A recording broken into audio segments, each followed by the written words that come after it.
Alors que Belle, notre courageuse petite chienne Spitz rousse, reniflait chaque pavé de la ville, une ombre agile se dessina sur les toits. Alors que Belle, notre courageuse petite chienne Spitz rousse, reniflait chaque pavé de la ville, une ombre agile se dessina sur les toits. Un vieux chat de gouttière, gris et tigré, l'observait avec des yeux perçants. D'un bond souple, il atterrit silencieusement non loin d'elle. Méfiante, Belle laissa échapper un petit grognement. Le chat ne bougea pas. Il s'assit simplement, l'air parfaitement calme. « Du calme, petite. Je ne suis pas ton ennemi, miaula-t-il d'une voix rauque mais apaisante. Intriguée, Belle cessa de grogner et pencha la tête sur le côté. Le chat se mit à lécher sa patte avec une élégance surprenante pour un matou des rues. « Je m'appelle Mathurin, je vis dans ce quartier depuis 15 ans.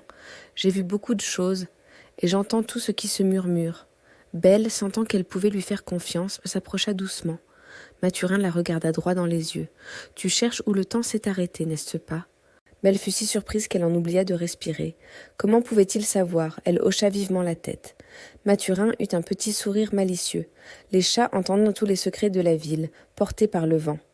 D'un saut agile, il grimpa sur le rebord d'une vieille fontaine en pierre. « Ce n'est pas une horloge qu'il te faut chercher, petite, à la ligne blanche.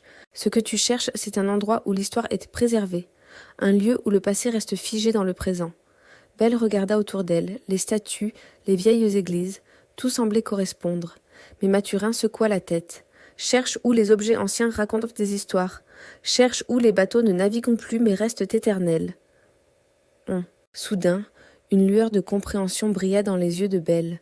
Elle avait compris. Pleine de gratitude, elle s'avança et lécha tendrement le museau du vieux chat. Puis, sans perdre une seconde, elle se mit à courir à toute vitesse vers sa nouvelle destination. Du haut de sa fontaine, Mathurin la regarda s'éloigner, un regard amusé dans les yeux. « Bonne chance, petite guerrière au nez blanc. » Au loin, on pouvait deviner la silhouette imposante du musée maritime, là où les vieux navires dorment pour l'éternité.